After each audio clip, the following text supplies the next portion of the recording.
Hey, what is up guys? It's your boy, Messy Hair, Blanky Speed here. And today we're going to be going over 7 builds you guys should be trying in 7.35C. These are builds that are either proven by win rate, proven by the pro scene, or proven by Speed Dota, the best Dota 2 player in the world. So without further ado, let's hop right into it. 7.35C, I got 7 builds, primarily support an offlane, a mid, and a safe lane build as well. And let's get into it. Alright, getting into the first build of the video, and a lot of the video is actually going to revolve around Gleipnir. At least 3 of the builds, which is really interesting. This item recently got buffed to be a lot cheaper, and I've been a fan of Gleipnir for a bit now. The reason why is the item has some of the best build up in Dota.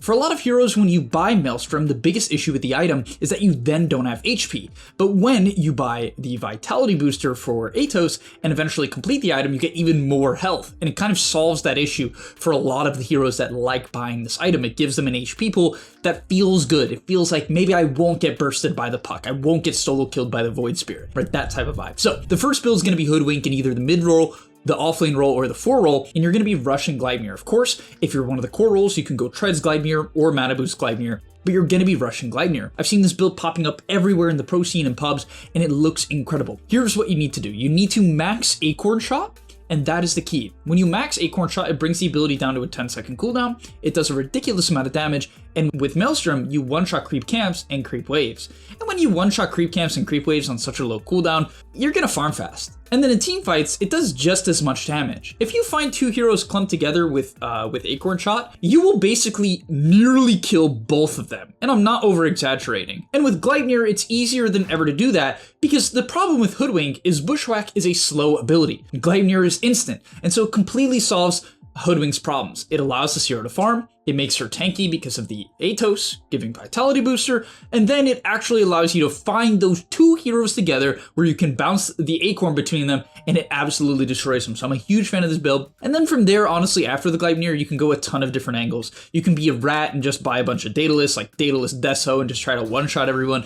Or you can kind of scale into more of a utility build and just buy things like Octarine Core, Kaya Sange. You can be very tanky. There's a lot of different routes you can go on this hero. You can just go BKB Blink Dagger and just kind of get in there. Yeah, there's a lot of different angles. I'm a big fan of this hero. Then we have Lesh Offlane, which is sponsored by Peter Dota. What Peter Dota did, and I think it's a really interesting build that I'm a fan of, is he's playing around some of the new and most strongest items in all of Dota. So, a couple of the strongest items in Dota right now, in my opinion, are Greaves. This item has been buffed significantly, and I think Mech is extremely good in the current meta, especially with a lot of the other aura items getting nerfed, right? So he's going that, and then he's going Holy Locket. The only thing I would probably add to this build if I'm playing offlane Lash is a Soul Ring, because I think it's sustainable with Mech, and it's sustainable if you get one of the regen tier 1 neutral items. Whether or not that's Royal Jelly, a Safety Bubble, or Seeds of Serenity, you can get away with the Soul Ring. So I would add that for a bit of an HP pool and a bit of a mana pool, because Soul Ring is the best mana regen item in the game, outside of Clarity.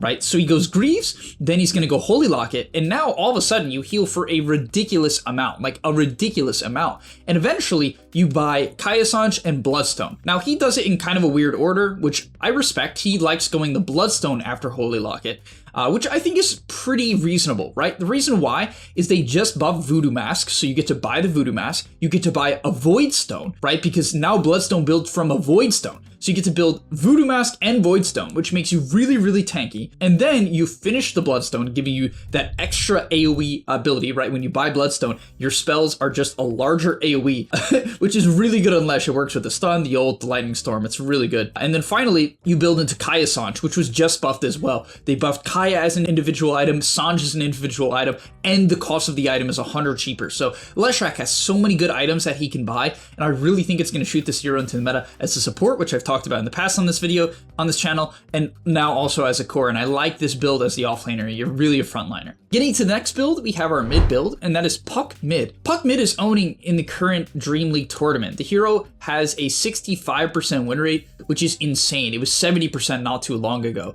This hero is destroying. And to me, it's not surprising why. I think there's a couple of main reasons why. Number 1, auras are not very good. The only main aura that I think is good, which isn't even really an aura now, is Mech. And I think Mech is actually a good Puck response, so that the AoE damage Puck does early game is less important, less impactful, right? So I think if you're against Puck, consider like the Greaves heroes, or buying a Mech, right? Mana Boots Mech. However, Pipe's not in the meta, Crimson's not in the meta. So these items that deal with like this spread damage or these high attack speed heroes are not in the meta. What is Puck? Spread magic damage? High attack speed, Witchblade shreds. They're just not popular. And so a hero like Puck that really dislikes these items is just like, my favorite anti-items, my least favorite anti-items are not in the meta. They're just not in the meta. So okay, what do? You buy your bottle, of course, you buy wand, you buy boots, then you buy treads. After that, you could buy raindrops if you needed. Then you buy a Witchblade.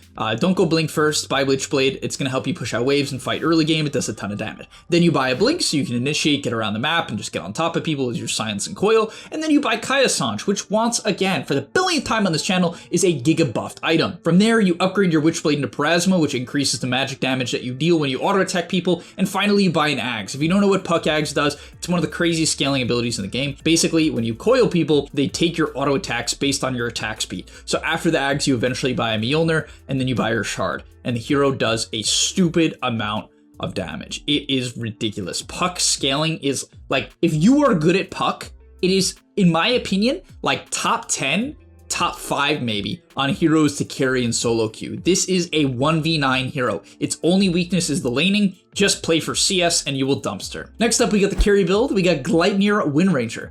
I'm a huge fan of Windranger right now. The reason why is the hero has gone pretty untouched, even though I think it's been very good for a while now, and they just buffed the hero's arguably favorite item, Gleipnir. The reason why is you don't need the attack speed from Mjolnir on Windranger, you just need the root, and you want the HP. As I mentioned, one of the biggest flaw of a lot of these Maelstrom heroes is an HP pool, and Windranger is no exception. But with Gleipnir, you're going to be sitting at around 1700 to 1800 HP, and that solves a major issue for the hero because, sure, you don't have BKB, you still might die to spells. That is the flaw of the hero. You don't die to physical due to Windrun, but you die to spells. But with Gleipnir, that gives you the chance to get in, get that focus fire kill, and get out. And of course with Gleipnir, what does it do? It sets up for Power Shot and it sets up for Shackle Shot. Funny enough, I actually think it's more of a setup for Power Shot nowadays, because with the build that I recommend, you're gonna max Power Shot and max Windrun, right? You max Shackle Shot last. And then you hit a 470 damage nuke that slows and you finish him off with a focus fire. It's a ton of damage, it scales well, and then from there, there's a lot of angles you can go. With Carry Windranger, you can buy a whole plethora of different items, because you're a universal hero. So items like Manta Style, Hurricane Pipe, Lincolns are items that give Windranger damage and give her attack speed. So even when Focus Fire is over, you can continue to actually auto attack and have impact in the fight, a problem Windranger has had in the past. And so yeah, if Dispel is good, buy Manta. If you need BKB, buy a BKB. If you need a Lincolns, buy a Lincolns. If you need all 3 of the items, literally the most common Windranger build is like Gleipnir, Manta, Pike, Lincolns, BKB, Daedalus. Like the Daedalus comes last, or like MKB last, and it's really powerful. All right, the next build we got is Greaves Undying. Not gonna say too much, just max Decay, max Tombstone, and then eventually as the game progresses, max Soul Rip. And I actually recommend you skip your level 10 talent and max Soul Rip over the 10 talent. Also, don't take your ulti at level 12, just max the Soul Rip. I made a full video talking about how to play this hero on the GameLeap website. So if you're interested in learning more in depth about Undying, his gameplay in this build, I recommend you go check it out there. Go subscribe right now. I'm posting, I think I've made 2 videos for the website like for the last like 3 days, just grinding out 7.35C content for the people over there so they can learn the game and learn the meta. But okay, yeah, Greaves Undying, just a popular item on a very good hero. And I think Undying is just a great response to a lot of the current meta. A lot of strength and universal heroes in the offlane. It's just good for Undying. He fits the meta, and he also fits a lot of the safe lane heroes. For instance, we just talked about Windranger. Undying Windranger is one of the most oppressive lanes in all of Dota. This lane is 8. Troll Warlord, Luna, Medusa, some of the top meta carries all love having Undying. To be fair, who doesn't? Even Alk, Faceless Void, they get to free farm if they have Undying. It's good. Okay, next up we have Marcy offlane, which I'm really gonna spend very little time on because the build is Gleipnir. The reason why I like this build and I just ran it is because the Maelstrom lets you farm on a hero that otherwise can't really farm. And you do a ton of damage, right? The main issue with Marcy is she cannot farm as an offlaner, and so you have to find fight after fight after fight. But when Marcy ulti is on cooldown, what do? You can't fight and fight and fight. You basically have to, like, I don't know, hope you can push in creep waves, because that's the only way you're really farming. So yeah, with this build, you max your E, right? So you do a ton of right-click damage. Maybe you take a second point of W because it doubles the damage, but you max your E, you buy a Maelstrom with phase boots and wand and like probably a bracer for the laning stage, right? So you have a bunch of stats like Windlace, phase boots, then you buy a Maelstrom and you upgrade that Maelstrom to Gleipnir. And all of a sudden you have one of Marcy's biggest problems out of the way, which is gap close. And you might be like, how in the world is Marcy's issue? Gap close. I have rebound. Rebound's a clunky spell, guys. This spell is clunky, okay? You have to literally have a teammate in position, okay? You know how you buy time for that? You glide near them. And then you have a ton of health. You right-click really hard because Marcy's kit inherently gives her damage. Her E gives her 48 damage straight up, and then Maelstrom is just high damage with attack speed. You know what gives attack speed? Her ult. It gives like 900 attack speed. I'm not kidding, that's like what it is, right? And so this build is fantastic. Then you buy BKB after BKB, just like Basher, Daedalus. You know, you just go the standard items, Basher, Daedalus, or you can go like Diffusal, so you can have a Dispel in the late game with Disperser. That build's great too, because you're universal. And finally, the last build of the video is Treant with Shard. I just think Treant, like, there's nothing special here. The hero didn't get buffed, but the hero has been good for a while now, just getting ignored because it was so good for so long, and people got bored, and it got nerfed. And then when things get nerfed and people are bored of the hero, it like falls out of the meta, even if it's still good. And I think Treant is easily like the best example of this. The hero's Shard, like Treant plus Shard, is still nasty good. It controls the map. It's really, really strong playing around the map, scouting the side lanes. It enables a lot of the meta heroes. It's very good with Luna. I think it's very good with Faceless Void. I think it's good with Sven. Like, I think this hero is just a good laner. Very strong.